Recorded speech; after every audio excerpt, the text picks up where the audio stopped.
Ma'am written तो मेरा easily हो गया था, क्योंकि मेहनत करने से वो रिटन तो हो जाता है, बच्चा पढ़ लेता है। पर right. SSB complete on personality, तुम आप कुछ भी बुक पढ़ के आप इसको नहीं निकाल सकते। ये बिल्कुल। आपकी पूरी पर्सनैलिटी के ऊपर है। तो हम्म। मैम मेरे लिए सबसे बड़ा चैलेंज था, क्योंकि मैं गांव से था, तो मैम कॉन्फिडेंस की कमी थी, प्लस इंग्लिश भी मेरी अच्छी नहीं थी।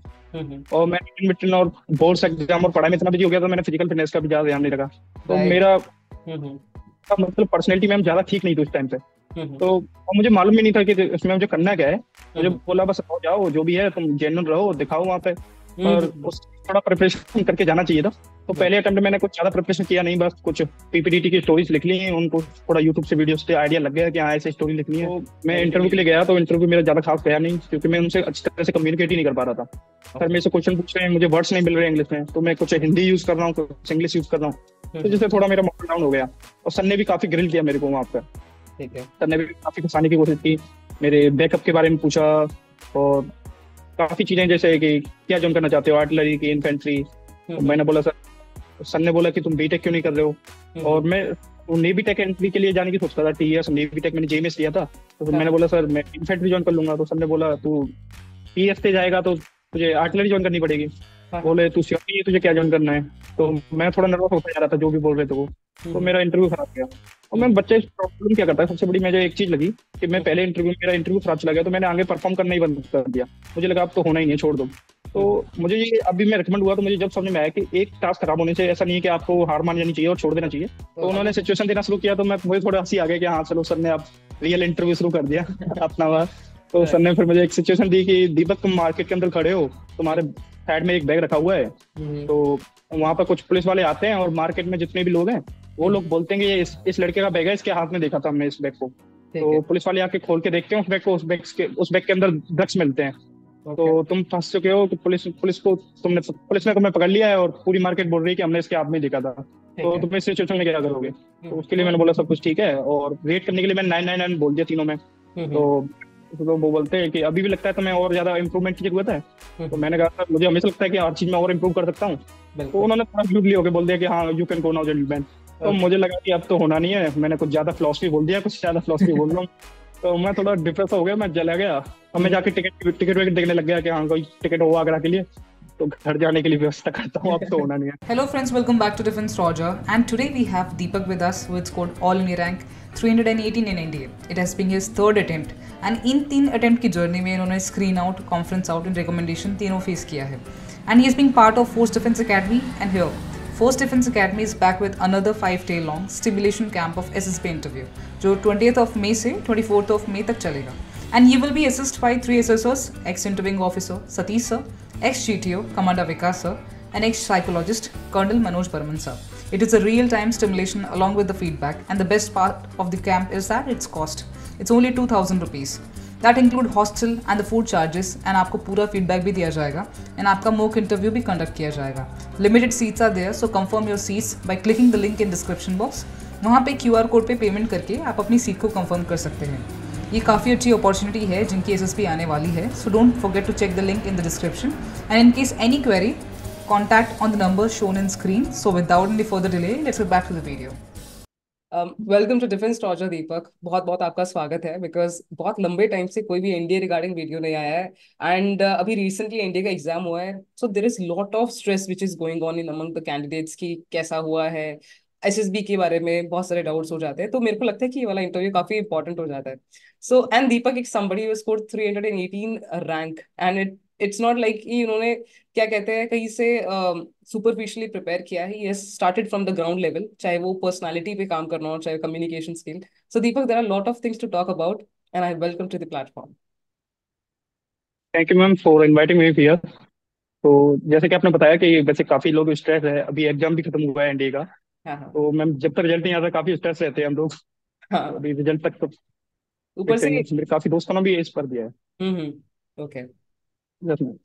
सो दीपक, कहीं ना कहीं आपकी जर्नी जो मुझे पर्सनली फील हुआ वो बहुत ग्राउंडेड जर्नी है, और क्योंकि यहाँ पे आपने सब चीज़ों पे बराबर काम किया है।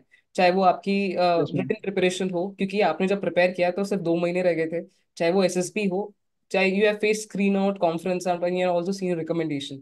सो I would really like to yes start ma'am. With what is your background, कि आप किस बैकग्राउंड से आते हैं, कितने वहाँ पे आर्म फोर्सेस को लेके क्रेज है, because you have mentioned it कि मैम मेरी फैमिली में क्या दूर दूर तक कोई भी, हम जिस लोकेलिटी में रहते हैं वहाँ पे कोई है ही नहीं फौज में officer, if you talking about.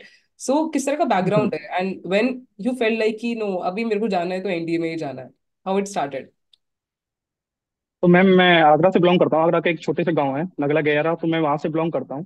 तो हम्म। मैम मोस्टली मैंने दो ही प्रोफेशन देखने अपनी लाइफ में, या तो एक तो फार्मिंग, एक मैम आर्म फोर्सेज। ओके। तो मेरे एरिया से मैम काफी लोग हैं जो आर्म फोर्सेज में हैं, पर वो एज अ सोल्जर सर्व कर रहे हैं। पर एज अ ऑफिसर मोस्टली बहुत रेयर केसेस में ही होंगे कोई हमारे आसपास है। तो मैम मुझे लगा कि थोड़ा इस लीनियस को तोड़ता हूँ, थोड़ा आगे बढ़ने की थोड़ा अलग ट्राई करके देखता हूँ। तो आफ्टर 12th क्लास मैंने डिसाइड किया कि चलो एनडी देते हैं, सबसे पहली अपॉर्चुनिटी यही है। हम्म। तो मैंने जैसे ही मेरे बोर्ड एग्जाम खत्म हुए तो मैंने एनडीए के लिए प्रिपेयर करना स्टार्ट कर दिया। तो मेरे पास मैम केवल 2 ही मंथ बचे थे। एनडीए हम्म। का रिटर्न आ रहा था सितंबर वाला। तो हम्म। 2 मंथ बचे, तो मैं और मेरे दोस्त गांव से, हम मैम गांव में थोड़ा नेटवर्क इशू भी था और क्लासेस व्लासेस भी नहीं थी। तो हमने हम्म। सोचा कि सिटी में शिफ्ट होते हैं, रूम लेते हैं और वहाँ पे ग्रुप स्टडी कंबाइंड स्टडी करते हैं। तो हम 3 4 दोस्त चले गए मैम वहाँ पे। तो हम्म। हम लोगों ने वहाँ से जर्नी स्टार्ट की, पहले जाके सीखा मैम। और कई प्लेटफॉर्म पे गए, नई नई चीजें सीखी, देखी किस टीचर से कैसे कनेक्ट कर रहे हैं मैम, जिससे हमें ज्यादा अच्छा आता था तो उससे कनेक्ट किया। तो मैम मोस्टली मैं ऐसे नहीं है कि हर एक टीचर के पास गया। मैंने हम्म। कोई सब्जेक्ट किसी टीचर से स्टार्ट की तो मैं उसी टीचर से कंप्लीट करता था। अगर एक एक चैप्टर हम डिफरेंट प्लेटफॉर्म पे जाते हैं तो मैम अच्छे से हो नहीं पाते कवर। हम्म। पर if we connect to particular teacher and complete the journey with him, तो hmm. It will more beneficial than to go another teachers and we can't connect with them. तो Exactly. ऐसे करके ma'am हमने अच्छे अच्छे teacher को find out किया YouTube से और वहां से अपनी जर्नी शुरू की। तो हम्म। मैम हाँ, अगर आपको एनडीए में जाना है तो ये तो मैम क्लियर है कि एग्जाम काफी टफ आता है, क्योंकि हम्म। Maths mostly student ma'am maths में आउट हो जाते हैं, क्योंकि मैथ थोड़ा 11 बच्चे 11 12 की एनसीईआरटी करते हैं। पर हम्म। 11 12 की एनसीईआरटी से थोड़ा अपर लेवल आने लगा है मैथ। अभी तो जे मेंस के कुछ क्वेश्चन भी टच हो रहे हैं, जैसे कि फॉर्मेट चेंज होता जा रहा है। हम्म। तो मैथ्स अच्छे खासे लेवल का आ रहा है। तो मैथ्स के लिए मैम मैंने सबसे पहले मैथ्स को प्रायोरिटी दी, क्योंकि मैथ्स एक सबसे इंपॉर्टेंट टॉपिक है, क्योंकि हम्म। मैथ्स की कट ऑफ भी पार होगी तभी हमारी नेक्स्ट कॉपी भी चेक होगी। तो बिल्कुल। पहले मैंने उसको उस पर काम करना शुरू किया। तो पहले मैंने मैम उसके सारे चैप्टर्स को, पहले कंसेप्ट को क्लियर किया। जैसे मैंने काफी टीचर्स पे गया मैं। पहली हम्म। बार मैंने, जैसे मैं सर मैम डिफेंस वाला से ज्यादा कनेक्टेड हुआ, वहां से मैंने कंप्लीट जीएटी वाली सारी सब्जेक्ट डिफेंस वाला से की। And hmm. मैथ्स भी मैंने कुछ चैप्टर्स डिफेंस वाला से किए, और कुछ चैप्टर्स जैसे अर्पित सर के पास प्रवीण सर हैं, तो मैंने प्रवीण सर से भी काफी चैप्टर्स पढ़े in my first attempt ma'am. Hmm. And after that I have prepared notes properly, and in my next 2 attempts, so I focused on their notes, and also a teacher, एक channel है ma'am YouTube पे, R S sir नाम से एक channel है। वहां पर एक मैथ्स के टीचर है मुकेश सर नाम से। तो हम्म। उनकी मैंने कंप्लीट प्लेलिस्ट देखी थी, तो उन्होंने भी काफी अच्छा पढ़ाया। तो वहां से भी मुझे काफी नई नई कॉन्सेप्ट और नई नई चीजें समझ में आई। तो टाइम के साथ मेरा मैथ का स्कोर इम्प्रूव होता ही गया है, हम्म। देखा जाए तो। हम्म। प्लस मैं मैथ्स में मैं ज्यादातर पीवाईक्यूज पे फोकस करता था। मैंने दिशा पब्लिकेशंस की बुक खरीद ली थी हम सभी दोस्तों ने। राइट, दैट इज तो हम पीवाईक्यूज पे बहुत फोकस करते थे। जैसे ही मैंने कोई चैप्टर कंप्लीट किया तो उसके मैंने प्रीवियस 10 years के क्वेश्चन, 60 to 70 क्वेश्चन, उसी टाइम पर मैंने उसको क्लियर कर देता चैप्टर को, कि हाँ अब ये कंप्लीट है, इससे कुछ भी आएगा तो कर लेंगे हम। गुड। ऐसे में बहुत से इंपॉर्टेंट चैप्टर है, अगर आपके पास कम टाइम है तो कुछ ही चैप्टर पर फोकस करके आप इजीली मैथ निकाल सकते हो। हम्म। लेकिन बच्चे क्या करते हैं मैम, एग्जाम में काफी प्रेशर आता है तो हम्म। उसको हैंडल नहीं कर पाते। बिल्कुल। एक ऐसे कि एक मेरा दोस्त है, मैं उसका एग्जाम्पल लेता हूँ, उसने मेरे साथ प्रिपेयर किया। जब भी हम्म। हम कोई भी मॉक टेस्ट देते तो वो मेरे से अच्छा स्कोर करता था मैम। बिल्कुल। He score in every mock test, he score more than me. And also जब हम पढ़ते थे, अगर मैं 10 घंटे पढ़ रहा हूँ तो वो मेरे से 11 घंटा 12 घंटा कुछ ज्यादा ही पढ़ता था। तो हम्म। वो अच्छा परफॉर्म करता था, but due to the exam pressure वो कुछ ज्यादा अच्छा परफॉर्म कर नहीं पाया एग्जाम में। तो उसका रिटर्न नहीं निकला। इसीलिए मैम क्वेश्चन सिलेक्शन बहुत इंपॉर्टेंट है मैथ के पेपर में। अगर हमने क्वेश्चन सिलेक्शन नहीं किए और किसी भी गलत क्वेश्चन से बढ़ गए और उसको सॉल्व करने की सोचा कि इसको कंप्लीट करना है, तो बिल्कुल। मेरा मानना ये है कि पहले मैम पूरे पेपर से गो थ्रू कर लो, और आपको लगता है ये क्वेश्चन सिलेक्शन कर लीजिए कि हम्म। जिनको इजीली सॉल्व किया जा सकता है, तो 50 से 60 क्वेश्चन में इजीली आप सिलेक्ट करके और इजीली कर सकते हो। बिल्कुल। अगर आप एक बिल्कुल स्टार्टिंग से शुरू करोगे और हर क्वेश्चन को सॉल्व कर रहे हो, तो आप 30 40 क्वेश्चन में आपका टाइम ओवर हो जाएगा और आप ज्यादा स्कोर कर नहीं पाओगे। राइट। तो ऐसे करके मैं मैम सिलेक्शन ऑफ क्वेश्चन बहुत प्रायोरिटी देता हूँ। तो अभी उसने उस पर काम किया तो अभी उसका क्लियर हो तो गया है। पर हम्म। इसीलिए ये भी मैम काफी इंपॉर्टेंट चीज, तो मैं इसीलिए मैं इसको मेंशन कर रहा हूँ। और ma'am that's all for the math ma'am, and other मैं थिंग्स। दीपक यहाँ पे एक चीज जानूंगी कि if you are talking about written, तो आपका जो एक हम टारगेट स्कोर लेके चलते हैं तो वो क्या था हर सब्जेक्ट वाइज में, कि इसमें मैथ्स में मैं इतने के आसपास क्वेश्चन अटेम्प्ट करूंगा, बिकॉज मैथ में तो वैसे भी नेगेटिव का बहुत रेयर चांस होता है, because there are direct question, आप सॉल्व करोगे तो अप्रोक्सीमेशन में आ जाता है, पता चल जाता है। But when you go for GAT और दो sections, when we are going to talk, उसमें टारगेट क्या लेके चलते थे, एंड एग्जैक्टली आप, we generally say in such competitive exams that 20% syllabus gives you 80% marks. तो वो पर्टिकुलर टॉपिक्स क्या थे, अगर हम स्पेसिफिकली बात करें जो हमें अच्छा स्कोर दे सकते तो मैम मैथ्स में कुछ इंपॉर्टेंट टॉपिक्स हैं, जैसे अलजेब्रा के कुछ चैप्टर्स हैं, जैसे प्रोबेबिलिटी, हैं? Permutation, sequence and series, and hmm. Ma'am set relation function भी एक इंपॉर्टेंट चैप्टर, उसमें 10 to 12 क्वेश्चन आते हैं और इजी चैप्टर कर सकता है कोई भी। और Right. ट्रिग्नोमेट्री की मैम 20 करीबन 20 क्वेश्चन आते हैं। हम्म। तो ये इजी टॉपिक्स हैं मैम, अगर इनको भी कोई कर लेगा अच्छी तरीके से तो हम्म। आराम से टफ तो क्लियर कर ही सकता है। तो बिल्कुल। मैं हमेशा से ज्यादा, मैं इसको हमेशा से इतना ही समझता था कि मैं मेरे लिस्ट में अपना नाम बना पाऊँ, तो मैं हमेशा इसको, मुझे ज्यादा टाइम नहीं था मेरे पास, केवल 2 महीने, तो मैंने केवल 350 का स्कोर रखा। मैंने हम्म। अगर 350 के अप्रोक्स इसको रखते हैं और मैथ को निकालते हैं। तो हम्म। पहले अटेम्प्ट में मैं मैथ करना शुरू किया तो मेरी स्पीड इतनी ज्यादा नहीं थी।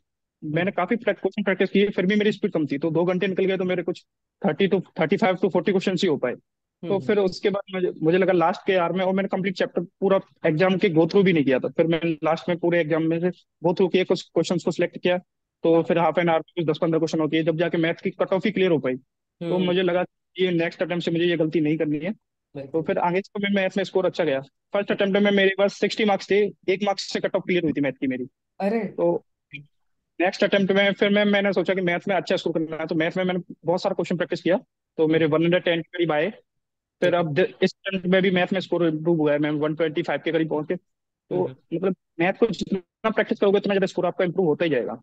बिल्कुल। और मैं अदर सब्जेक्ट में जैसे कि एनडी के एनडी का एग्जाम ज्यादातर साइंस बैकग्राउंड वाले स्टूडेंट देते हैं। तो हम्म। उनकी 11th में वो साइंस फिजिक्स केमिस्ट्री को पढ़ के आए होते हैं, तो उनकी काफी स्ट्रॉन्ग साइंस होती है। बिल्कुल। तो जीएटी के अंदर बच्चे सबसे ज्यादा स्कोर साइंस के अंदर करते हैं। तो हम्म। 35 to 40 क्वेश्चन आराम से एक साइंस बैकग्राउंड वाला बच्चा कर सकता है, क्योंकि वो 10th लेवल तक ही आते हैं। राइट। अभी फिजिक्स थोड़ा लेवल हाई हो रहा है, उसका थोड़ा 11th को टच करने लगा है।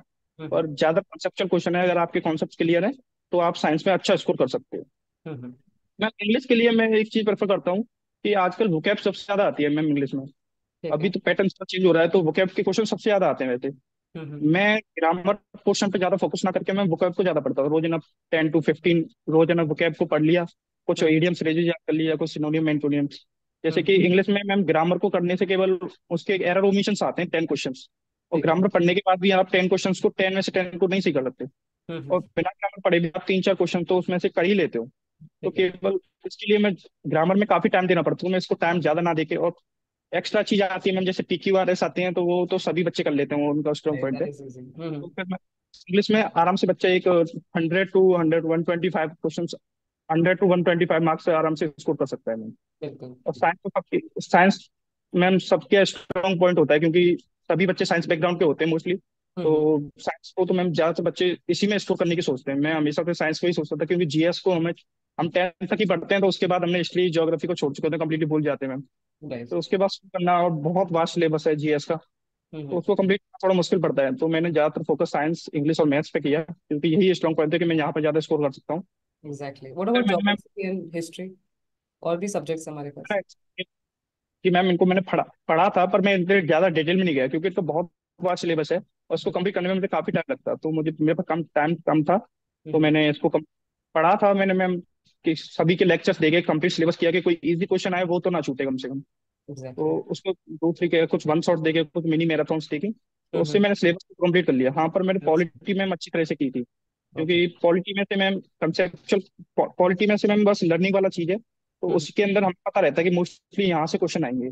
Polity right. का syllabus as compare to geography और हिस्ट्री थोड़ा कम है, हम्म। तो मैंने पॉलिटी को अच्छी तरह से कर लिया था।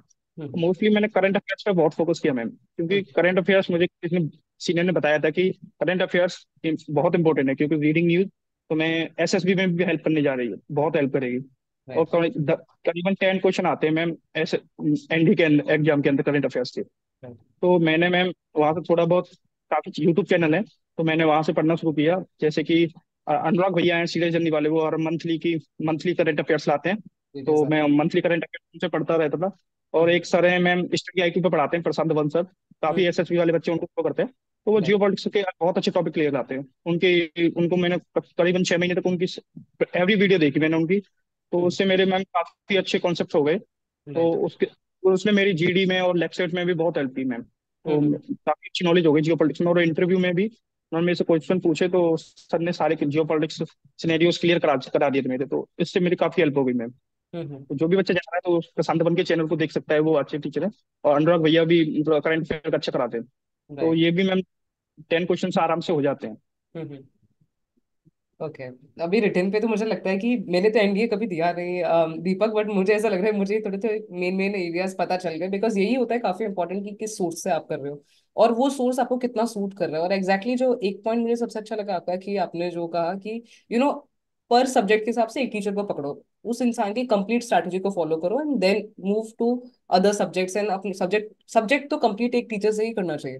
मैंने देखा है जो आप कह यस। रहे हैं, एक टॉपिक यहाँ से कर लिया और दूसरा टॉपिक कहीं और से कर लिया, और फिर कहीं से भी आपका ना प्रॉपरली एक ओवरऑल डेवलपमेंट नहीं हो पाता है उस पर्टिकुलर सब्जेक्ट को लेके। तो ये वाला पॉइंट मुझे काफी मेजर लगा। दीप, अगर मैं बात करूँ एसएसबी की एंड अल्टीमेटली रिटन का भी अगर हम रेशियो देखें तो there are lot of candidates who easily clear the written, but when it comes to SSB यहाँ पे बहुत हाथ पाव फूल जाते हैं, बिकॉज यहाँ पे अब समझ नहीं आता है कि करना क्या है, शुरू कहाँ से करें। तो एसएसबी का प्रिपरेशन आपने कहाँ से किया एंड एग्जैक्टली आपने किन एरियाज पे, जब पहले जो प्री एसएसबी फेज होता है उसमें आपने कहाँ किस एरियाज पे काम किया और कहाँ से आपने तैयारी करी? तो मैम रिटन तो मेरा इजीली हो गया था, क्योंकि मेहनत करने से वो रिटन तो हो जाता है, बच्चा पढ़ लेता है। पर right. SSB complete on personality. तुम आप कुछ भी बुक पढ़ के आप इसको नहीं निकाल सकते। ये बिल्कुल। आपकी पूरी पर्सनैलिटी के ऊपर है। तो हम्म। मैम मेरे लिए सबसे बड़ा चैलेंज था, क्योंकि मैं गांव से था, तो मैम कॉन्फिडेंस की कमी थी, प्लस इंग्लिश भी मेरी अच्छी नहीं थी। हम्म। और मैं रिटन विटन और बोर्ड्स एग्जाम और पढ़ाई में इतना बिजी हो गया था, मैंने फिजिकल फिटनेस का भी ज्यादा ध्यान नहीं रखा। तो राइट। मेरा हम्म। मतलब पर्सनैलिटी मैम ज्यादा ठीक नहीं थी उस टाइम पे। हम्म। तो और मुझे मालूम भी नहीं था कि इसमें मुझे करना क्या है। मुझे हम्म। बोला बस हो जाओ, जो भी है तुम जेन्युइन रहो, दिखाओ वहां पे। पर हम्म। उस थोड़ा प्रिपरेशन करके जाना चाहिए था। तो पहले बिल्कुल। अटेम्प्ट में मैंने कुछ ज्यादा प्रिपरेशन किया नहीं, बस कुछ पीपीटीटी की स्टोरीज लिख ली, उनको थोड़ा यूट्यूब से वीडियो से आइडिया लग गया कि हाँ ऐसे स्टोरी लिखनी है, नेगेटिव नहीं लिखना है, ऐसे लिखना है। राइट। तो बस वही सीखा मैंने। और मैं ओएआर भी प्रैक्टिस करके नहीं गया, मुझे लगा कि एनडी का मैथ तो कर लिया तो ओएआर तो छोटी मोटी रीजनिंग आएगी, उसको कर ही लेंगे। हाँ। तो राइट। मैं ओवर कॉन्फिडेंट चला गया वैसे ही। मुझे लगा इजी है, हो जाएगा इंटरव्यू तो हम्म। गया। तो मैं ओएआर भी वैसे लगा तो ठीक ही था, पर हमें लगता है कि सब कुछ अच्छा गया है, पर काफी क्वेश्चन गलत हो जाते हैं ओएआर में। राइट। क्योंकि मैं फिगर वाले क्वेश्चन काफी गलत हो जाते हैं फिर भी। हम्म। और फिर पीपीटी का है तो मेरा नरेशन थोड़ा खराब चला गया। मैं कॉन्फिडेंट नहीं था उस टाइम पे। एक साथ प्रेशर आता तो मैं हैंडल नहीं कर पाया उसको। तो हम्म। मेरा नरेशन, मैंने ज्यादा ही स्पीड में स्टोरी को नरेट कर दिया, तो मुझे लगा कि अभी नहीं होने वाला। तो हम्म। मैं आया, फिर मुझे लगा कि अभी सीरियसली लेना चाहिए इस चीज को। बिल्कुल। तो मैं नेक्स्ट अटेम्प्ट की रिटर्न के लिए तैयार किया, तो पहले रिटर्न को निकाला। फिर मैं उसके साथ साथ मैं उस पर भी काम करना शुरू कर दिया था। मैंने अपनी इंग्लिश पे करंट अफेयर्स और न्यूज देखना शुरू कर दिया था ज्यादा ज्यादा। राइट। प्लस मैं और कॉन्फिडेंस के लिए मैंने काफी कुछ किया नेक्स्ट अटेम्प्ट पे। नेक्स्ट अटेम्प्ट में मैम जाने से पहले मैंने कम से कम पीपीटीटी की 200 to 300 वीडियोस रिकॉर्ड की अपने मोबाइल में, वाओ। तो डेवलप कॉन्फिडेंस। हम्म। तो इससे मैम काफी ज्यादा नरेशन का तो कॉन्फिडेंट आ गया था कि नरेशन में तो कुछ गलत होने वाला नहीं है, क्योंकि राइट। मैं इतना ज्यादा प्रैक्टिस कर चुका था कि हाँ नरेशन तो फ्लो में जानी है और आराम से जाएगा। हम्म। और मैं ओएआर की भी इस बार मैंने थोड़ा सीरियसली लिया, और ओएआर को भी थोड़ा प्रैक्टिस करके गया ज्यादा मैम इस बार। ठीक। और इससे तो मेरे वहां पर सब कुछ अच्छा गया, और स्टोरी अच्छी लिखी, और वो अच्छा नरेशन गया, तो मैं स्क्रीनिंग तो हो गया था। ठीक। पर मैम इस बार मैं स्क्रीनिंग के लिए प्रिपेयर किया, अंदर क्या मैंने ज्यादा सोचा नहीं। मुझे लगा कि पहले स्क्रीनिंग नहीं हो जाता हूँ, बात की बाद में सोचूंगा। सही तो बात फिर है। मैम मेरा इंटरव्यू ज्यादा बेहतर नहीं था। हम्म। अंदर जाके मेरी इंग्लिश तो इतना ज्यादा इंप्रूव कर नहीं पाया मैं, क्योंकि मैम 1-2 महीने में इंग्लिश को इंप्रूव नहीं किया जा सकता, उसके लिए थोड़ा चैन चाहिए होता है। तो मैं इंटरव्यू के लिए गया, तो इंटरव्यू मेरा ज्यादा खास गया नहीं, क्योंकि मैं उनसे अच्छी तरह से कम्युनिकेट ही नहीं कर पा रहा था। Sir okay. मेरे से क्वेश्चन पूछ रहे हैं, मुझे वर्ड्स नहीं मिल रहे इंग्लिश में, तो मैं कुछ हिंदी यूज कर रहा हूँ, कुछ इंग्लिश यूज कर रहा हूँ। तो हम्म। जिससे थोड़ा मेरा मॉडल डाउन हो गया। और सर ने भी काफी ग्रिल किया मेरे को वहां पर। ठीक है। सर ने भी काफी फंसाने की कोशिश की, मेरे बैकअप के बारे में पूछा। और काफी चीजें, जैसे कि क्या ज्वाइन करना चाहते हो, आर्टिलरी की, इन्फेंट्री। तो हम्म। मैंने बोला सर, सर ने बोला कि तुम बीटेक क्यों नहीं कर रहे हो। और हम्म। मैं नेवी टेक एंट्री के लिए जाने की सोचता था, टीएस नेवी टेक मैंने जेईएमएस दिया था। तो मैंने हाँ। बोला सर मैं इन्फेंट्री ज्वाइन कर लूंगा। तो सर ने बोला तू टीएस पे जाएगा तो तुझे आर्टिलरी ज्वाइन करनी पड़ेगी। हाँ। हाँ। बोले तू श्योर नहीं है तुझे क्या ज्वाइन करना है। तो हम्म। मैं थोड़ा नर्वस होता जा रहा था जो भी बोल रहे थे वो। तो हम्म। मेरा इंटरव्यू खराब गया। और मैं हम्म। बच्चे प्रॉब्लम क्या करता है, सबसे बड़ी मुझे एक चीज लगी कि मैं हम्म। पहले इंटरव्यू मेरा इंटरव्यू खराब चला गया, तो मैंने आगे परफॉर्म करना ही बंद कर दिया। मुझे लगा अब तो होना ही है, छोड़ दो। हम्म। तो मुझे ये अभी मैं रिकमेंड हुआ तो मुझे जब समझ में आया कि एक टास्क खराब होने से ऐसा नहीं है कि आपको हार मान जानी चाहिए और छोड़ देना चाहिए। आपको राइट। कंप्लीटली परफॉर्म करते रहना चाहिए टिल द एंड। पता नहीं कब कौन सी चीजें उनको अच्छी लग जाए और कब आप रिकमेंड एग्जैक्टली। हो सकते हो। तो ये चीजें मुझे अपने जब नेक्स्ट अटेम्प्ट जब मैं रिकमेंड हुआ तब मुझे समझ में आई। फिर भी मैं कॉन्फिडेंस आउट हो गया, तो मुझे लगा अभी तो कुछ कोचिंग वोचिंग और गाइडेंस चाहिए मेरे को। बिल्कुल। तो मैं फिर मुझे कोचिंग मिली, एक यूट्यूब पे चैनल है मैम, SSB वर्ल्ड एफडी नाम से, स्पोर्ट्स डिफेंस अकेडमी। तो वहाँ पे वो सर काफी वीडियो डालते रहते थे पीपीडीटी रिलेटेड और लेक्चरेट रिलेटेड। तो मैं राइट। भी काफी वीडियो देखता रहता था पीपीडीटी और उनके लिए। तो उन्होंने फिर एक एसएसबी कोर्स निकाला, तो मैंने सोचा कि जाके इनको सर को ज्वाइन करता हूँ। तो उसमें गया वहाँ पे, तो 15-20 दिन के लिए गया मैं। तो वहाँ पे सर थे, मनोज बर्मन सर थे, साइकोलॉजिस्ट एंड सतीश सर थे फॉर द इंटरव्यू ऑफिसर। तो सर ने काफी हेल्प की, लाखन सर ने भी काफी हेल्प की वहाँ पे मेरे को। मैं इंग्लिश के लिए सबसे ज्यादा मैंने काम किया वहाँ पे। वहाँ पे मुझे काफी लोग मिल गए, तो मैं उनके साथ ग्रुप डिस्कशन, लेक्चरेट, सर ने बहुत प्रैक्टिस कराया। मतलब 2-3 घंटे में रोजाना मैं डिस्कशन कर रहा हूँ, मेरा गला बैठ जाता था वहाँ पे चिल्ला चिल्ला के। मैं रोजाना बहुत कुछ करता था बस मैं। मुझे जब भी मौका मिलता था लेक्चरेट देने का, तो मैं सबसे पहले आके कि हाँ चलो लेक्चरेट देते हैं, कि या फिर भी ग्रुप डिस्कशन होता, तो मैं सबसे ज्यादा लीड करने की सोचता कि मैं भाई जितना बोल सकता हूँ बोलो, इंग्लिश इंप्रूव होगी जिससे मेरी, और राइट। कॉन्फिडेंस भी आता था मैम इससे होने से। बिल्कुल। फिर ये चीज हो गई, तो फिर मैं साइकोलॉजी के ऊपर आते मैम। मैं साइकोलॉजी, वो मैंने एक पूरा वो एग्जाम दिया, साइकोलॉजी का सारी स्टोरीज थी सबको। ठीक है। तो सर सर ने मुझे कोई भी फीडबैक नहीं दिया उससे। तो मुझे हम्म। लगा कि सर ने कुछ भी फीडबैक क्यों नहीं दिया, क्या क्या कोई भी कुछ भी चीज नोट नहीं दी सर ने मेरे पे। तो हम्म। मैं थोड़ा सबसे ज्यादा क्वेश्चन पूछता था, सब थोड़े स्ट्रिक्ट थे उस टाइम पे। तो हम्म। मैं कुछ भी क्वेश्चन पूछता था सब स्ट्रिक्टली थोड़ा डांट वाट देते थे, और थोड़ा स्ट्रिक्टली मुझे थोड़ा डिप्रेस फील होता था। वैसे ही मैं थोड़ा डिप्रेस हो चुका था कि 2 बार फेलियर देखकर। तो मुझे हम्म। लगा सर कुछ गाइडेंस क्यों नहीं दे मिल रही मेरे को। हम्म। फिर मैं मेरा नेक्स्ट डे मेरे सर ने इंटरव्यू लिया। तो मेरा इंटरव्यू काफी अच्छा गया, सबने काफी डिटेल में गए, सीआईक्यू भी पूछे, प्रेशर भी ये बनाया। हाँ हाँ। तो सबने तो सतीश ने at the end of the interview feedback दिया कि इस बार तेरा हो जाएगा। ये मतलब इंटरव्यू काफी मेच्योरिटी से हैंडल कर रहा था क्वेश्चंस को।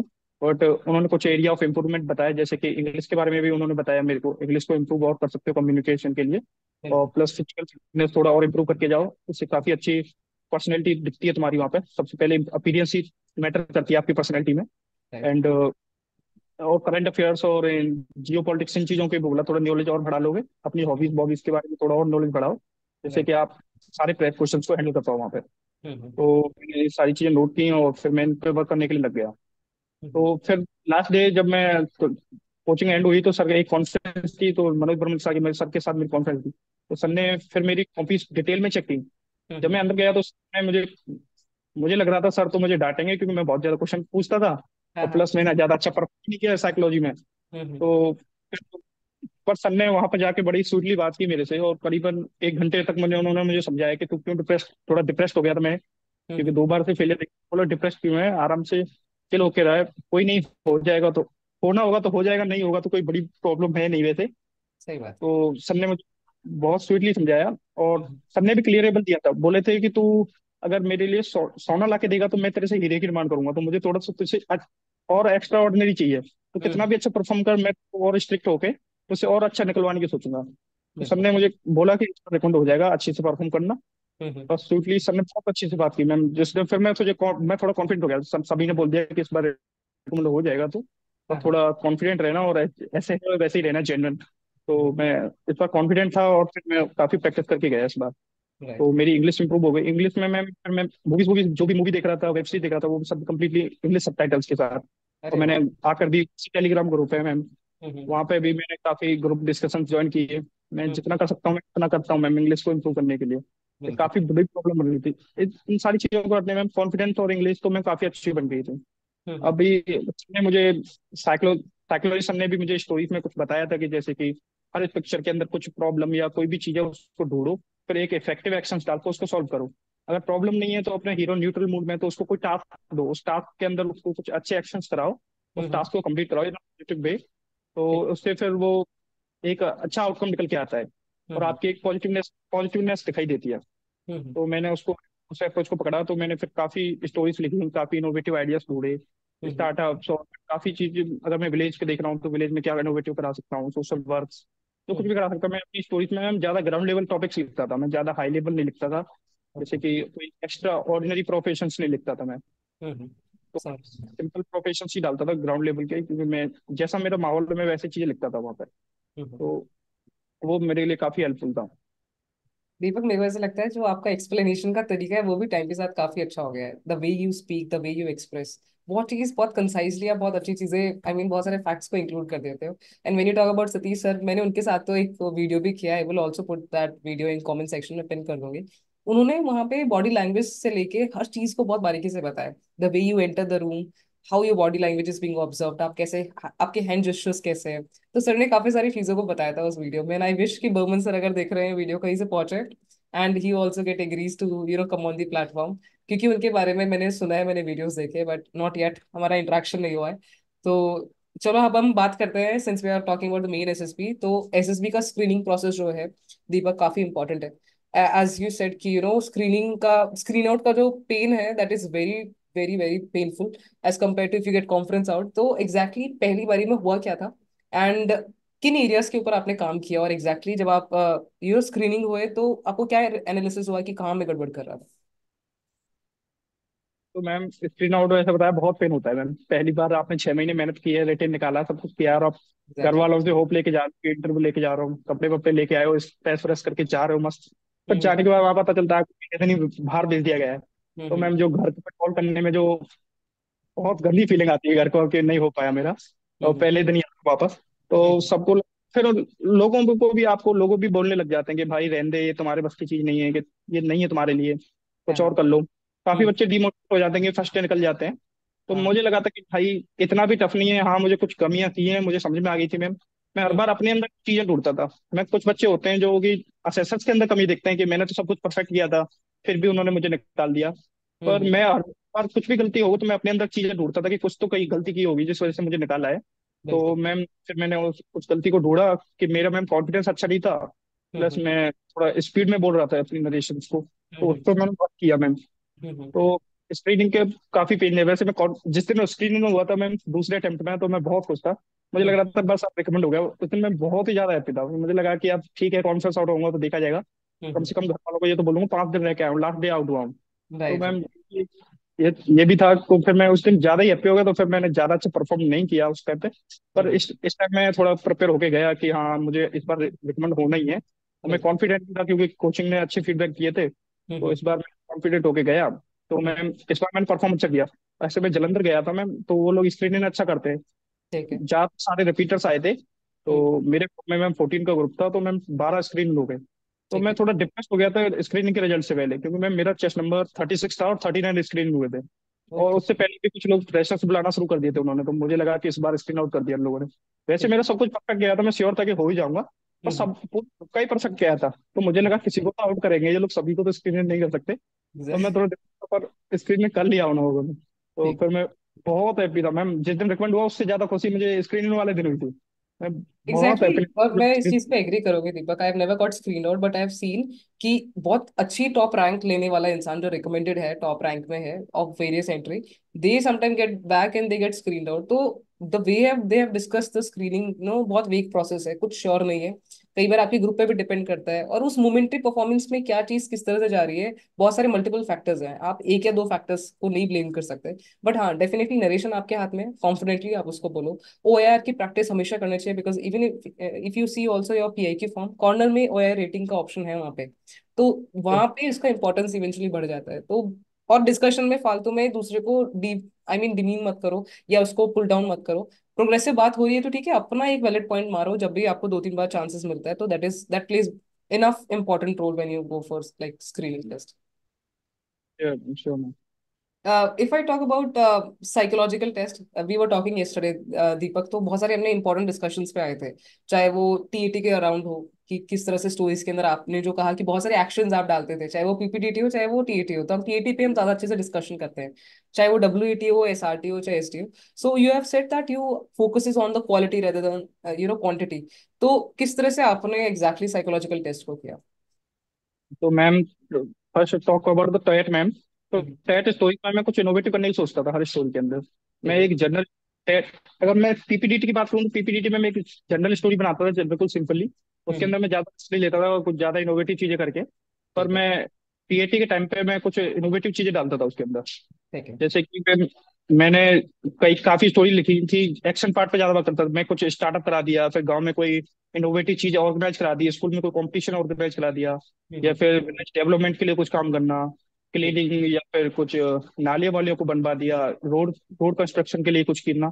तो इन चीजों में मैं बहुत ज्यादा एक्शन और मैं थोड़े प्रैक्टिकल अप्रोच डालता था, ठीक। Rather than the theoretical. Hmm. Just मैं प्रैक्टिकल अप्रोच, जिससे कि लगे हाँ ये कुछ कर रहा है इसके अंदर। तो बिल्कुल। एक्शन पार्ट पे ज्यादा वर्क करता था। जैसे कि मैं पीपीटी के टाइम पे मैं रिस्क नहीं लेता, सिंपल स्टोरी बनाता। जैसे कि अभी इस बार मेरी पीपीटी की स्टोरी आई थी कि आप hmm. Boy was running on a hmm. Track and उसके साइड में तो झाड़ियाँ वाड़ियाँ हैं, तो एक सिंपली बंदा दौड़ रहा था, तो मैंने एक सिंपल स्टोरी क्रॉस कंट्री के ऊपर बना दी। हम्म। फिर मैंने एक्शन पार्ट डाला, तो मैंने उसके टाइम टेबल को शेड्यूल किया। फिर मैंने एक उसके अंदर बनाया कि पहले वो सुबह जाता था, फिर कुछ उसने स्प्रिंट्स लगाता था, फिर उसके बाद स्किपिंग करता था। पहले अपनी मसल स्ट्रेंथ को स्ट्रॉन्ग करने के लिए काफी वर्क करता था।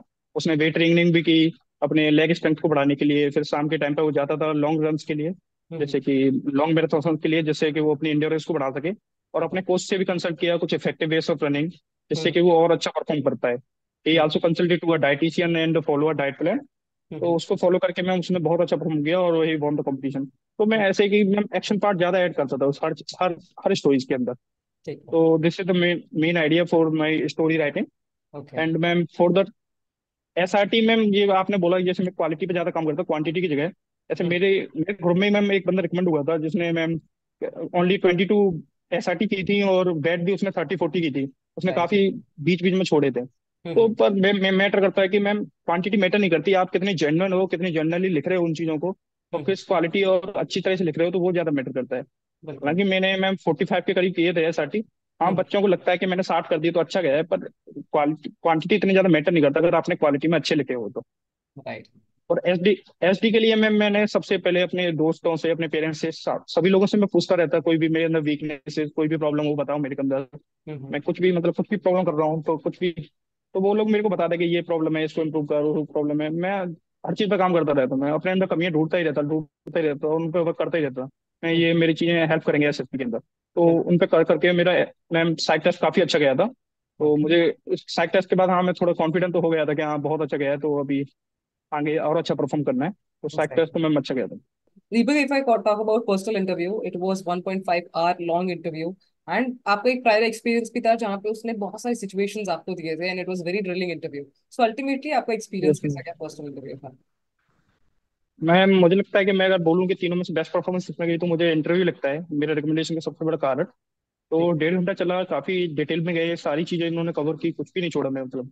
ये हम्म। पर्सनल लाइफ जो कुछ भी, सारी चीजें उन्होंने कवर कर ली थी मैम। हम्म। तो मैम स्टार्टिंग फ्रॉम मैं जैसे गया अंदर मैम, मुझे पता नहीं था मेरा इंटरव्यू होने वाला है। तो मैं ओके। चिल कर रहा था अपने दोस्तों के साथ, तो अचानक से सीएचएम सर आए कि आपका इंटरव्यू है। मैं दौड़ते हुए गया अंदर, तो मैं जाके बैठ गया। पर मैं हाँ कॉन्फिडेंट था मैम इस बार कि हाँ मैं इंटरव्यू में सबसे बेस्ट परफॉर्म करना है मेरे को।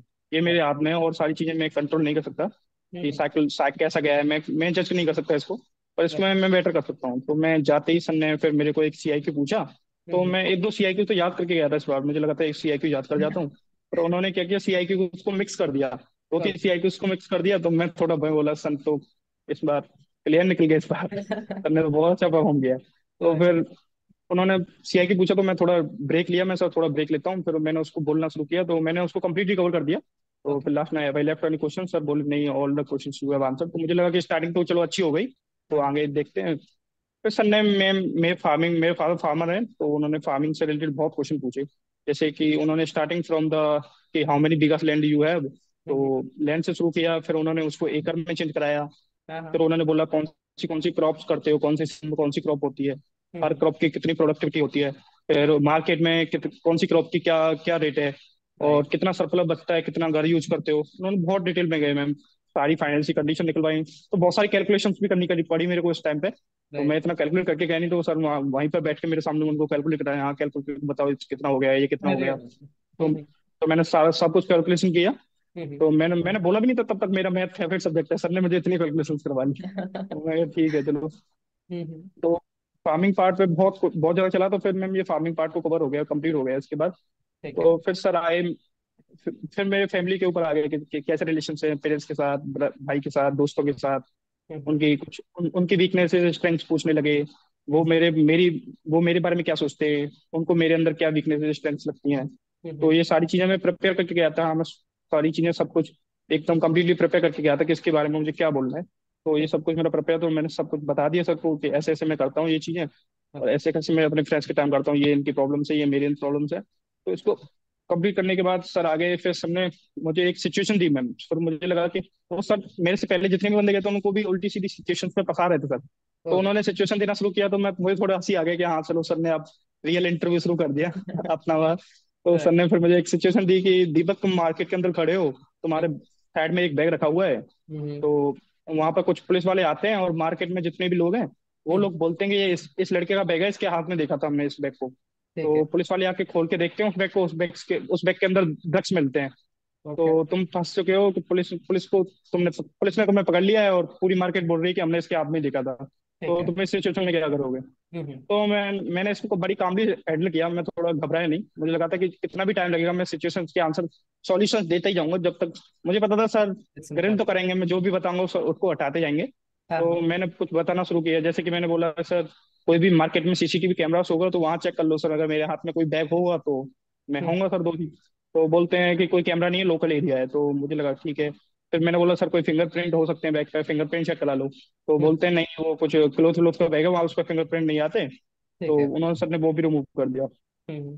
तो मैंने फिर काफी जस्टिफिकेशन देने की कोशिश की, सर मैं क्या कर रहा हूँ, कैसा बन रहा हूँ, हाँ और हाँ। मेरे अपने ग्रेड्स और वो सब कुछ के मैं सर आर्म फोर्स पे कर रहा हूँ, मैं इंटरव्यूज भी दे रहा हूँ। तो मैं हम्म। ऐसे काम क्यों ही करूंगा, मेरी अच्छी फैमिली है खूब, तो अच्छी रेस्पेक्ट है, मुझे इस चीज से कोई रिलेटेड ही नहीं है। तो बोलते हैं यार पूरी मार्केट बोल रही है तो तू कुछ नहीं कर पाएगा।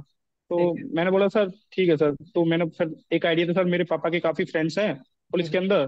तो हम्म। वो उनसे बात कर लेंगे, वो अंकल सभी जानते हैं मेरे को कि मैं कैसा बंदा हूँ, क्या करता हूँ, मेरी पर्सनैलिटी क्या है। मैं हम्म। इन चीजों से मेरा कोई भी रिलेशन नहीं है, तो वो उन लोगों को समझा सकते हैं। बोलते हैं ठीक है। यार वो कोई बड़ा ऑफिसर है, और हम्म। प्लस पूरी मार्केट गवाह है कि तेरे हाथ में था, तो वो उनकी नहीं सुनेंगे। अरे वो वाह। वहां पर रियलिटी पे फोकस करेंगे। मुझे हम्म। लगा ठीक है सर। मुझे मुझे मुझे पता था कि सर ग्रिल करते ही रहेंगे करते ही रहेंगे। पर हाँ मैं हाँ। हार नहीं मानने वाला था कि सर मुझे नहीं पता सर, मैं तो जेल जा रहा हूँ। तो मैंने सर को सॉल्यूशन देता ही रहा कम से 15-20 मिनट तक मैं सॉल्यूशन देता रहा सर, हर चीज हटाते रहे। तो मैं जस्टिफिकेशन घुमा फिरा के जस्टिफिकेशन दे रहा था मैं, कभी हम्म। अलग तरीके से कभी अलग तरीके से। तो सर ने हम्म। बोला अब जस्टिफिकेशन मत दो, जस्टिफिकेशन से कुछ नहीं हो सकता, अभी तुम्हें जाना ही पड़ेगा। तो फिर मैंने बोला सर कोर्ट में मैं अच्छा वकील हायर करूंगा और सर मैं अपने केस को स्ट्रांगली प्रेजेंट करूंगा, ठीक है। और मुझे जुडिशरी पे फेस है सर, वो एक राइट डिसीजन लेगी। ठीक है। तो बोलते हैं कि वो पूरा जो मार्केट के लोग हैं वो जा रहे हैं तुम्हारे साथ गवाह बन के, वो हम्म। पूरे कोर्ट में बता रहे हैं कि ये बैग तेरे हाथ में देखा था। हाँ हाँ। मैं मन में चल रहा था कि भाई कौन इतने फालतू लोग हैं जो हर जगह जा रहे हैं इतना परेशान कर रहे हैं। तो मैं मैं बोला ठीक है सर, अच्छा ठीक है, मैं समझ गया कि हाँ सर अभी मानेंगे तो नहीं। मैं फिर भी बताता गया, जस्टिफिकेशन देता गया, मैं सर नहीं मुझे भरोसा है सर जुडिशरी पे, वो सही फैसला लेगी सर, नहीं करेगी मेरे साथ। हाँ बोलते हाँ। नहीं यार, सारे गवाह की मानेगी या तेरी मानेगी? हम्म। मैंने ठीक है, उन्होंने बोला अब तुझे जेल जाना ही पड़ेगा। तो हम्म। मैंने काफी सॉल्यूशन बताए, काफी टाइम तक लोगे, अब मेरे पास कोई सॉल्यूशन बचा ही नहीं, सर ने सब कुछ बंद कर दिया, बोला तुझे जेल जाना ही पड़ेगा। तो ओके। मैं एकदम शांत बैठ गया, मैं सोचता रहा कुछ और बता सकूं तो। तब हम्म। बोले चल तू टेंशन मत ले, मैं बताता हूँ तेरा मैं किस लिए बैठा हूँ यहाँ पे। तो हम्म। मैं बोला सर ठीक है। बोलते हैं कि तू मार्केट में खड़ा ही है वहीं पे, तो तेरे हम्म। पास एक हवलदार आता है और बोलता है तेरे को तू बस 500 रुपये दे और you can go go from here. तो ओके। मैं बोलता हूँ अच्छा 500 रुपये में, सर बोलते हैं एक 500 रुपये छोटी सी अमाउंट है, तो उसे तुझे उसे देने हैं और तू हम्म। जा सकता है, सारी प्रॉब्लम सॉल्व तेरी। ठीक तो है। मैंने फर्स्टली मना किया, सर मैं नहीं दूंगा 1 भी रुपया। तो मना करके सर ने बोला कि नहीं यार तुझे जेल जाना पड़ रहा है, तो 500 रुपये नहीं देगा। तो मैंने हम्म। पहले तो वही यही बोलने की कोशिश की, सर मुझे फेथ है यूनिवर्सिटी पे, और हम्म। सर ऐसा कैसे नहीं बनेगा, ऐसा नहीं हो पाएगा। तो बोला नहीं यार अब तुझे जेल जाना है या रुपए देने हैं? हम्म। तो फिर मैंने रुपए देने की, मैंने कहा सर ठीक है मैं रुपए दूंगा, कुछ कुछ थोड़ी थोड़ी देर अपोज किया मैंने। फिर मैंने हम्म। बोला सर ठीक है मैं दे दूंगा 500 रुपये उसको। तो ठीक है। सर ने एक तैयार कर रखा था स्टेटमेंट। सर ने बोला कि भाई तुझे आर्मी में ले रहे हैं, तुझे काफी एक्सट्रीम फैसले लेने पड़ेंगे, तो तू हम्म। इस हिसाब से तो आर्मी को भेज देगा, तू तेरे अंदर ऑनेस्टी नहीं है इस चीज की। हाँ हाँ। तो मैंने फिर इसको थोड़ा कामली हैंडल किया कि मैं थोड़ा टेंस हो जाते बच्चे इस टाइम पे मैम, तो हाँ मैं हाँ। थोड़ा इस पर काम हो गया। मैंने बोला सर मुझे कंप्लीटली सर अगर 1% भी चांस है मेरा बचने का इस केस से, तो हम्म। मैं 1 भी रुपया नहीं दूंगा सर। वैसे तो मुझे कंप्लीटली फेथ है हमारी जुडिशरी पे, वो सही फैसला लेगी, हाँ हाँ। और मैं ऐसा नहीं करने, मैं पैसे नहीं देने वाला हूँ हम्म। In case. और सर दूसरी चीज ये है कि मेरा करियर कंप्लीटली डिपेंड करता है आर्म फोर्सेस में, तो अगर सर मेरे पे कोई भी केस रजिस्टर भी हुआ तो मैं ज्वाइन नहीं कर पाऊंगा सर आर्म फोर्सेस को। और प्लस बिल्कुल। सर मेरी फैमिली की अच्छी खासी रेस्पेक्ट है सर विलेज के अंदर, तो वो सारी रेस्पेक्ट चली जाएगी अगर मैं किसी भी ड्रग्स केस में अगर पकड़ा गया तो सर बिल्कुल। इसमें मेरी फैमिली की लाइफ भी कंप्लीटली डिस्ट्रॉय हो जाएगी और मेरी भी सर। सो तो सर तो मैंने ये यही आंसर दिया। तो मैं सर तो सर मैं ये 500 रुपये बहुत छोटी सी अमाउंट है, अगर 1% भी चांस होता तो मैं बिल्कुल नहीं देता सर। तो वो यहाँ पे फिर उन्होंने लगा कि हाँ जब सेटिस्फाई हो गए वो इस आंसर से, तो फिर वो आगे बढ़ गए। ठीक फिर है। सर ने फिर थोड़ा उस पर भी गए सर, थोड़ा न्यूज़ व्यूज के बारे में पूछने के लिए गए। उन्होंने हम्म पहले पर्सनली कंप्लीटली कवर किया रिटेन के बारे में, कॉलेज के बारे में। हम्म कॉलेज में भी बहुत डिटेल में गए कि भाई कि तू यूपी का जाट है भाई, तूने बहुत सारे पंगे किए होंगे, कि हम्म। बता भाई कोई, वो मजे ले रहे थे कि कुछ भी मिस्टीवियस क्या तो रैंक स्कूल होने में की की होंगी, कोशिश कर कॉलेज रहे में थे। की होगी।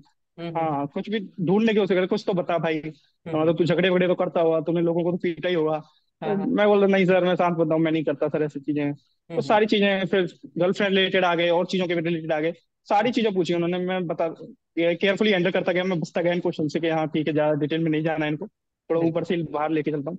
हम्म फिर वो ऐसे ही फिर उनके अंदर आ गए वो थोड़ा वो ऐसी जनरल नॉलेज की चीजों पे। तो हम्म उन्होंने फिर मेरे को पूछा क्वाड क्या है, तो मैंने क्वाड को बताया, क्वाड के कंट्रीज बताए। फिर उन्होंने एशियन पूछा, एशियन क्या है, तो हम्म। एशियन के उन्होंने तीन तीन कंट्री पूछे थे, तो मैंने सारी कंट्रीज के नाम बता दिए, मुझे ये अरे थोड़ा वाह। याद था, मैं इसको पढ़ के गया मैं। हम्म तो फिर और भी न्यूज रिलेटेड पूछा उन्होंने, हम्म। जैसे कि कुछ उन्होंने काफी न्यूज पूछे। और वैसे सर थोड़ा हम लोग क्या करते हैं, नेशनल और इंटरनेशनल न्यूज पढ़ के जाते हैं हाँ। एसएसबी से पहले, ज्यादातर वाले। तो सर ने थोड़ा गेम ही चेंज कर दिया, उन्होंने बोला कि इंडिया के कुछ नेबरिंग कंट्रीज की नेशनल इंटरनेशनल न्यूज बताओ। तो मैं बोला सर नेबरिंग कंट्रीज, मैं सर मैं तो रट के आया था नेशनल और इंटरनेशनल न्यूज इंडिया के। ओके। तो नेबरिंग कंट्रीज के पूछे तो सर हाँ मैंने पढ़ रखा था, मैं थोड़ा न्यूज देखता रहता था, तो मुझे पता था, तो सबके एक एक दो दो न्यूज बताता गया मैं। तो ठीक है। सबको थोड़ा लगा कि हाँ ठीक है। हम्म। और बोले, और वो इंडिया की न्यूज पूछ, चलो चलो इंडिया की बताओ अब कोई। तो मैं इंडिया की कोई नेशनल न्यूज बताता कि सर ईरान ने में वीजा फ्री एंट्री स्टार्ट कर दिया है, कुछ भी बताता, बोलते ये बहुत पुराना हो गया यार, इसराइल हमास बहुत भी पुराना हो गया। तो फिर मैं उसी दिन न्यूज़पेपर पढ़ के गया था, उसी थोड़ी देर पहले ही। तो मैं ठीक बोला है। सर अभी कल ही न्यूज़पेपर में सर अर्थक्वेक आया है सर जापान के अंदर, मैंने कल ही अभी पढ़ के आया हूँ सर थोड़ी देर पहले, इससे ज्यादा लेटेस्ट तो मेरे पास कुछ नहीं है। तो बोलते हैं अच्छा ठीक है। तो फिर इससे सेटिस्फाई हो जाते हैं, वो फिर आगे जाते, फिर वो इस चीज पर बोलते हैं कि हाँ चलो ठीक है। मैंने अपनी वीकनेस में भी बताया था कि मेरे करंट अफेयर और ये थोड़े वीक है, और हम्म। इंग्लिश को भी वीकनेस बताया था। फिर जो भी मैं वीकनेस बता रहा था उसके मैंने क्या क्या क्या सॉल्यूशन किया है, क्या क्या चीजें की है, जैसे मैंने बताया था कि मेरी इंग्लिश वीक है। तो उन्होंने ठीक है। बोला कि अब अभी तुम्हें क्या लगता है तुम्हारी इंग्लिश कैसी है। तो मैंने बोला सर मुझे इतना लगता है कि मैं अब किसी से कम्युनिकेट कर सकता हूँ कॉन्फिडेंटली, और मुझे लगता है कि मैं अपनी बात समझा सकता हूँ उसको। बोलते ठीक है। ठीक है, हाँ तुम्हारा वर्क दिख रहा है तुम्हारी इंग्लिश पे। हम्म। और फिर मैंने करंट अफेयर्स के बारे में भी बोला, सर मुझे ज्यादा नॉलेज नहीं थी, तो पिछली बार मैं कुछ ज्यादा बता नहीं पाया सर के क्वेश्चन के आंसर। तो ओके। बोले अच्छा, तो बोलते हैं इस बार तूने तेरा काम तूने किया है इस पे काम काफी। तो हम्म। उन्होंने थोड़ा प्रेज भी कर दिया, तो मुझे थोड़ा लगा कि हाँ चलो अच्छा जा रहा है अभी तो अरे फिलहाल। और वो थोड़ा प्रेज एक्स्ट्रा भी करते हैं थोड़ा, तो हमें लगे कि और चीजें बताओ तुम ज्यादा। हाँ तो एग्जैक्टली, इट हैपेंस। तो बच्चे ज्यादा ज्यादा खुल जाते हैं मैम।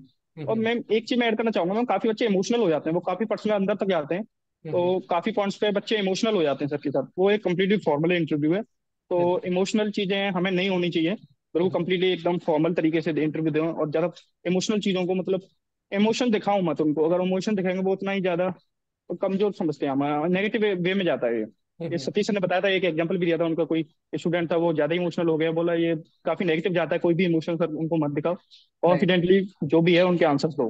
हम्म। तो मुझे ये लगा, तो इंटरव्यू में काफी अच्छा गया। ठीक है। तो एक फनी इंसिडेंट भी हुआ मैम, मैं जब भी इंटरव्यू कंप्लीट हुआ तो मैं बाहर जाने की सोचा। तो ठीक। जलंधर के अंदर क्या है, जो इंटरव्यू रूम था वो कॉन्फ्रेंस हॉल के अंदर से एक और रूम था। तो वो मेरा नाइट टाइम में हुआ, तो करीबन 1.5 घंटा चला, 7 बजे शुरू हुआ तो 8:30 बज गए थे। तो ठीक है। वो बाहर से किसी ने लॉक कर दिया कॉन्फ्रेंस रूम को। ओके। तो मैं बाहर आया तो वो लॉक था कम्प्लीटली। तो मैं सर के पास वापस गया, तो सर मैंने बोला सर बाहर से लॉक है, मैं बाहर कैसे जाऊँ। तो सर हम्म ने बोला कि हाँ बैठ जाओ कॉन्फ्रेंस रूम में। सर ने हम्म। मुझे असिस्टेंट की चेयर पे बैठा दिया। मैं बोला मैं तो सिलेक्शन के लिए आया था। फिर मैंने हाँ कॉन्फ्रेंस रूम को देखा मैं, हाँ ठीक है, अब कॉन्फ्रेंस के लिए आऊंगा तब तो कॉन्फिडेंट रहूंगा, मुझे कुछ देखने की जरूरत नहीं है। ठीक तो है। मैं वहाँ, अब मेरे फीडबैक्स वो मेरे सामने ही लिख रहे हैं, मेरी तरफ देखते हैं फिर लिखते हैं कुछ। मुझे लगा सर कुछ अच्छा ही लिखना। तो मुझे इंटरव्यू काफी अच्छा गया, तो फिर थोड़ी देर बाद वो खोल दिया गेट, तो फिर काफी अच्छा गया इंटरव्यू में। हम्म। तो मुझे दीपक एक आधा फैक्टर नहीं, मुझे सारे फैक्टर्स काफी अच्छे लगे, कुछ कुछ मैं हाईलाइट करूंगी। एक जो आपने कामनेस मेंटेन करे अपने पूरे इंटरव्यू, मुझे लगता है ये सबसे क्रूशियल है। बिकॉज जो इंसान आपको पहले ही प्रिपेयर होकर जाना चाहिए कि they are going to pressurize you, because यहाँ पे उनका एक ट्रेनिंग का पार्ट होता है जहाँ पे उनको बताया जाता है कि बच्चों के साथ इतना फ्रैंक हो कि टू रिवील द इन्फॉर्मेशन। इसलिए कई बार लंबा इंटरव्यू चलता है, उसने 1.5 घंटे में आपको ड्रिल करने की कोशिश करी है कि they get some loophole. And I feel आपका एसएसबी का स्कोर बहुत ज्यादा होगा as compare to your written, because कहीं ना कहीं एसएसबी का स्कोर इतने आराम से नहीं देते वो लोग until unless they are satisfied. So many many kudos to your hard work. And secondly, as you said, it's a formal interview, that is the most and the primary thing. And third thing, geopolitics आप कह रहे हैं आपकी weakness है, पर मेरे को लगता है कि आपने जितना जियोपॉलिटिक्स को टाइम दिया है और उसको पूरा एनालिसिस को समझा है, वो काफी इंपॉर्टेंट है। आई थिंक इंटरव्यू के अंदर तो हमने लगभग सब चीजें दीपक कवर कर ली है, पर let's go to the GTO. What do you think, you know 9 task तो हम कवर नहीं कर सकते, but what do you exactly feel कि जीटीओ के अंदर क्या बेसिक ट्रेड्स है या बेसिक थिंग है जो वो हमें ध्यान रखनी चाहिए जब हम जीटीओ कर रहे हैं या कोई भी टास्क कर रहे तो मैम जीटीओ क्या है? मैम जीटीओ ग्रुप टास्क होते हैं सारे। तो हैं? हमें ग्रुप के साथ जैसा हमारा कॉपरेशन है, हम कैसे हेल्प कर रहे हैं ग्रुप पे आगे बढ़ने के लिए, वो ज्यादा मेन चीज देखी जाती है। उसके अंदर आपको इंडिविजुअल परफॉर्मेंस नहीं दिखानी है। तो बच्चे क्या एग्जैक्टली। करते हैं, आप खुद हाईलाइट होने की सोचते हैं कि मुझे हाईलाइट होना है ग्रुप से हटके थोड़ा। हाँ तो हाँ। वो थोड़ा ग्रुप के खिलाफ चले जाते हैं, अगेंस्ट जाके भी दिखाते हैं कि मुझे हम्म थोड़ा हाईलाइट होना है जीटो के साथ। तो हम्म ऐसा नहीं करना है, कॉपरेशन बहुत इंपॉर्टेंट है। जैसे हम्म कि मैं मेरे ग्रुप से हम 9 बंदों में से 3 बंदे रिकमेंड हुए थे।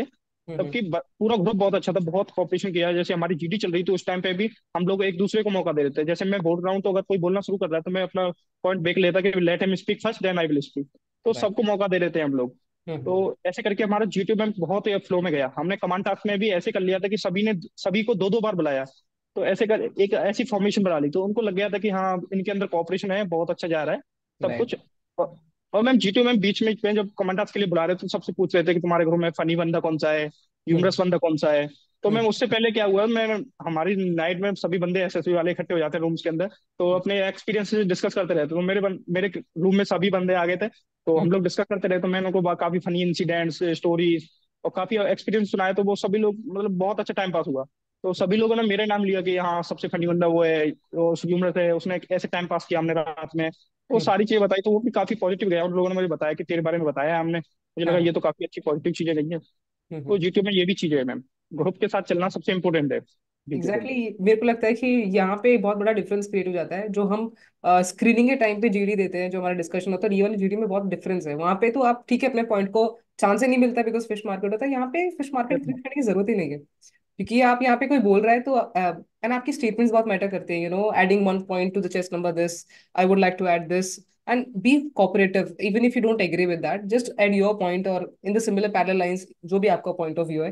तो ये वाली चीजें तो मुझे लगता है काफी इंपॉर्टेंट है। समटाइम वी फील लाइक कि हम ग्रुप से हाईलाइट होके कैसे करें, वहां पे आप नेगेटिव जाना शुरू कर देते हो बिकॉज अल्टीमेटली आपका फोकस आप पे है, आपके ग्रुप पे नहीं है।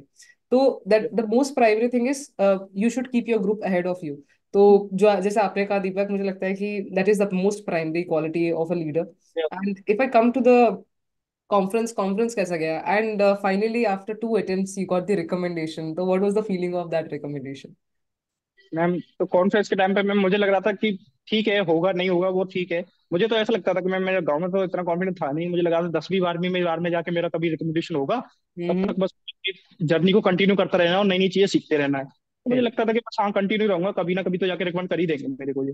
हम्म। तो मुझे इस बार भी ऐसा लग रहा था कि करें नहीं करें, क्योंकि मैम कोई भी श्योरिटी नहीं होती। आप कितना भी अच्छा परफॉर्म कर लो कि हाँ आप रिकमेंड हो एग्जैक्टली। ही जाओगे। हाँ हाँ। वो उनका देखने का तरीका और हमारे देखने के तरीके में काफी डिफरेंस है। हम्म। तो मैं बस कॉन्फ्रेंस रूम के बाहर बैठा था, मुझे बस इतना लग रहा था कि बस मेरे ऊपर डिस्कशन चला रहे थोड़ा। हाँ भले ही हाँ। कॉन्फ्रेंस करते हैं, कम से कम मुझे इतना तो लगेगा कि हाँ मैं बॉर्डर लाइन कैंडिडेट बन गया हूँ।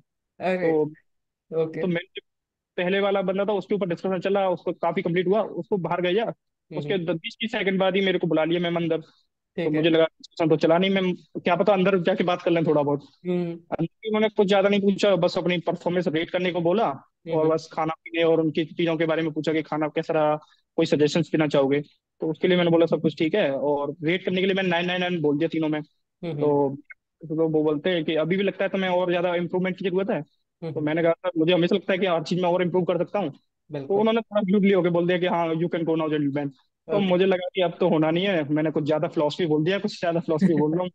तो मैं थोड़ा डिप्रेस हो गया, मैं चला गया। अब मैं हम्म। जाके टिकट टिकट विकट देखने लग गया कि हाँ कोई टिकट हो आगरा के लिए। तो घर जाने के लिए व्यवस्था करता हूँ, अब तो होना नहीं है। तो फिर पर हाँ लकीली हो गया वो। तो मैं उस टाइम पे मैं पता नहीं क्यों लग तो रहा था मैं बहुत खुश होऊंगा, इमोशनल हो जाऊंगा। पर हम्म। मैं एकदम नम सा हो गया, मैं कुछ समझ में नहीं आ रहा हो गया मैं तो नेक्स्ट अटेम्प्ट के लिए प्रिपेयर कर रहा था कि मैं सोचने लग गया था इस बार क्या प्रॉब्लम की है, नेक्स्ट अटेम्प्ट में क्या क्या अच्छा करना है। मैं ये तो मेरा पूरा रूटीन ही खराब हो गया था। मैं ये सोच के जा रहा था। अरे अरे। दीपक, जो मुझे अब तक जितना आपसे बात किया और कल भी जो हमने बात करी, मुझे जो सबसे आपकी अच्छी क्वालिटी लगती है ये कि आप बहुत प्रोग्रेसिव माइंडसेट के, यू नो आई मीन मेरे को लगा मुझे बोलना चाहिए। और एक और चीज, आप कमी सिस्टम में या किसी और चीज में नहीं, आप अपने आप में देखते हैं। वही एक बहुत बड़ा प्रोग्रेस करने का मोटिवेशन आ जाता है, वही एक काफी प्रोडक्टिव चीज हो जाती है। एंड मेरे को लगता है यही एक बहुत स्ट्रॉन्ग रीजन है आपके रिकमेंडेशन के पीछे। It's not your background, it's not your poor English, not that any of the other factors, but it's like you are willing to do things in a progressive manner. तो मुझे था कि that is really commendable Deepak, and I feel like आप आगे life में फौज में बहुत आगे तक जाएंगे because of this quality, and that is a very golden quality I would just highlight. And if I talk about last your previous attempts, जब आप स्क्रीन आउट और कॉन्फ्रेंस आउट हुए थे, एंड मुझे देखा है मैंने लोगों को कि स्क्रीन आउट के बाद या कॉन्फ्रेंस आउट के बाद बहुत डिसहार्टेंड हो जाते हैं। एंड वहां पे ना क्या तो इंसान हार मान जाता है कि यार ये तो बहुत टफ प्रोसेस है, सीट इतनी है और इस तरह से रिकमेंडेशन इतना कम है, and they don't know how to deal with that situation. How did you handle that situation? Ma'am ये सिचुएशन मेरे साथ भी आई थी, मैं काफी डिप्रेस्ड हो गया था स्क्रीन आउट के बाद। तो कॉन्फ्रेंस आउट के बाद भी मैं डिप्रेस था। पर हाँ, मुझे थोड़ा सा लग रहा था कि हाँ थोड़ा तो प्रोग्रेस किया है, कॉन्फ्रेंस तक आया उस बार। हम्म। तो पर मैं डिप्रेस तो हो गया था। और प्लस मेरे जो सराउंडिंग एनवायरमेंट है, मुझे भी वहां से ऐसे फीडबैक मिल रहे थे कि बेटा तुम्हारा नहीं होगा, हम्म। इसमें केवल ऑफिसर्स के बच्चे जाते हैं, सैनिक स्कूल वाले जाते हैं। तो हम्म। ये थोड़े मिथ हैं, काफी लोगों को ये मिथ रहते हैं कि राइट। ऑफिसर्स के बच्चे ही जा सकते हैं इसमें अंदर, और राइट। उन्हीं को ज्यादा किया जाता है, उनको प्रायोरिटी दी जाती है। पर मेरा हुआ है मैम, तो मुझे पता है कि जैसे ही उन्होंने प्रोग्रेस किया, मेरे साथ काफी ऑफिसर्स के बच्चे भी थे, उनको हाँ हाँ। सिलेक्ट नहीं किया और उनसे ज्यादा प्रेफरेंस देके मुझे सिलेक्ट किया। तो मुझे लगता है कि ऐसी कोई भी चीजें नहीं है, ये सब कंप्लीटली मिथ है। तो हम्म। आपके अंदर वो चीजें हैं, आप जेन्युइन हो हर चीज को लेके, आपके अंदर जो सारी इंटीग्रिटी है और ऑनेस्टी है, तो हम्म। आप कर सकते हो इजीली। मुझे मुझे अपना नहीं लगता था कि मैम मेरा इतना जल्दी हो जाएगा, कि सेकंड थर्ड अटेम्प्ट में, मुझे लगता है काफी टाइम लगेगा, काफी हम्म। इंप्रूवमेंट करना है मुझे। तो हम्म। पर हो गया तो लकीली। पर आपको अगर हैंडल करना है तो मैम बस श्योर रहिए कि आपको करना है, अपने अंदर कमियां ढूंढते रहिए, उनको इम्प्रूव करते रहिए, तो आपका जरूर मतलब हो ही जाएगा सिलेक्शन में कुछ टाइम बाद। एग्जैक्टली दीपक। एक और चीज मुझे बड़ा एक थोड़ा सा अटपटा सवाल पूछने का मन किया कि अल्टीमेटली 3 अटेम्प्ट लगे, तीनों बार अटेम्प्ट क्लियर किया, एसएसबी भी आप 3 बार जाके आए हैं। तो कहीं ना कहीं अब if you see now yourself back then, आपको अगर चांस मिले कि क्या क्या चीजें आप करेक्ट कर सकते थे पहले प्रिपरेशन में, what would be those things? I mean I would just like to know that. तो मैम अगर मैं पहले ये सारी चीजें मैं अगर पहले ही अटेम्प्ट में कर पाता, तो मैम मैं थोड़ा फिजिकली फिटनेस पर और ज्यादा ध्यान देता। मैं और ज्यादा स्पोर्ट्स एक्टिविटीज और ज्यादा कॉम्पिटिशन में जाना चाहता, जिससे कि मुझे और ज्यादा एक्सपोजर मिलता और मैं अपने कॉन्फिडेंस और इन चीजों में। अब कोई बंदा स्कूल में है तो मैं अगर स्कूल में इंप्रूवमेंट करना शुरू कर देता, अगर कोई अभी स्कूल में है तो वो अभी से स्पोर्ट्स और इन चीजों में ज्यादा पार्टिसिपेट करने शुरू कर दे। इससे आपके पास कुछ कंटेंट होगा इंटरव्यू में बोलने के लिए, आप कुछ कर रहे हो लाइफ में, आपके पास राइट। Hobbies proper.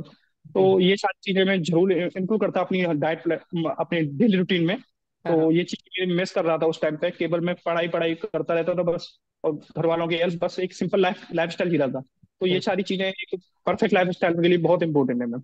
बिल्कुल। ये सारी चीजें अगर मैं ऐड कर देता, मुझे लगता था कि मैं पहले भी कर सकता था इसको क्लियर। राइट। एंड अब रिकमेंडेशन के बाद तो मेरिट लिस्ट भी आ गई, तो I mean as you have said कि लोकेलिटी में या आपके फैमिली में लोग हैं, but as a officer cadre से कोई नहीं गया है, and finally you are joining NDA. तो एनडीए में तो क्या आप 21 साल के तो आप ऑफिसर ही लग जाएंगे, you'll get that stars and you are joining army, आपकी प्रेफरेंस वो है। तो एग्जैक्टली आई मीन फैमिली का माहौल क्या था जब मेरिट आया या रिकमेंडेशन के बारे में सुना?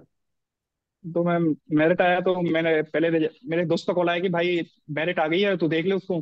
तो हाँ मैंने हाँ। देखा। मैं सोच रहा था मैम मेरा रेटिंग स्कोर ज्यादा अच्छा गया नहीं था, तो मैंने हम्म। थोड़ा चेक किया था, तो मैंने थोड़ा गलत चेक कर लिया था, तो कम स्कोर बन रहा था बहुत ज्यादा। तो मैं 90% श्योर था कि मैं मेरिट आउट होने वाला हूँ। तो ओके। मुझे लग रहा था कि ज्यादा से ज्यादा मेरी 450 के करीब भी आ गई रैंक, तो मैं खुश रहूंगा कि मतलब मुझे नवल अकेडमी में मिल जाए तब भी हम्म। काफी है। पर ठीक। जो एक तो जब रिजल्ट आया तो मुझे पता चला कि एसएसबी में मेरे काफी अच्छे मार्क्स मिल गए, मुझे 419 मिल गए। तो हम्म। और प्लस जो मैंने रिटर्न भी चेक किया था, तो उसमें भी मेरे काफी 20-30 नंबर और एक्स्ट्रा मिल गए। तो ठीक है। फिर काफी अच्छी रैंक आ गई 318। मुझे यकीन नहीं हो रहा था पहले, तो मुझे लगा कोई और दीपक चार तो नहीं है। तो मैंने दोबारा चेक करके देखा, हाँ मैं एक ही नाम है। तो फिर मैं हम्म। श्योर हुआ।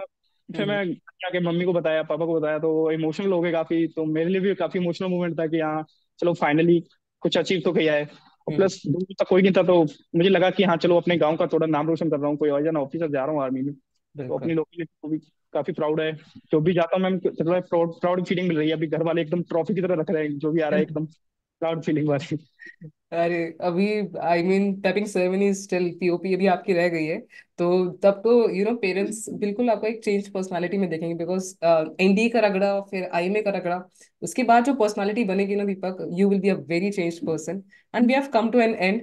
प्रिसाइसली दीपक, बहुत सारे लोग आपको देख रहे होंगे, और जब मैंने चैनल शुरू किया तो मेरा ऑब्जेक्टिव ये था कि एक इंसान को कंप्लीट पर्सपेक्टिव मिल सके, उसके फेलियर्स पे बात करें, सिर्फ सक्सेस स्टोरीज पे नहीं. We have try to cover everything, but they are on the other side and you are joining the NDA. So precisely कोई ऐसा सजेशन आप देना चाहते हो जो आपको लगता है कि इस जर्नी के अंदर उनकी हेल्प कर सकता है, तो that is going to be very productive. सबसे इम्पोर्टेंट चीज है कि जस्ट बिलीव इन योरसेल्फ. मुझे भी, मैं सच बता रहा हूँ, जब एस्पिरेंट था मुझे बिलीव नहीं था कि मैं कल कर पाऊंगा, ये हो भी पाएगा.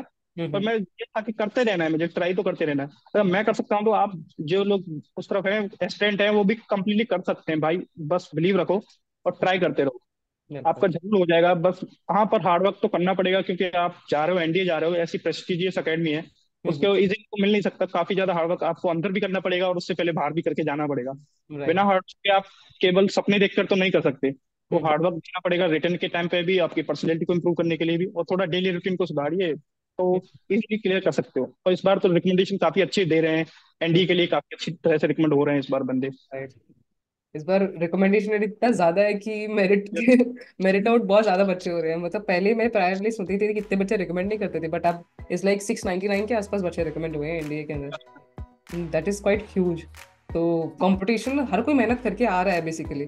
तो and that is very important. अपना बेस्ट देते जाओ, पता नहीं चलता कि कब luck and your hard work will meet and you'll finally get to get the merit in. So that is the primary thing you can do.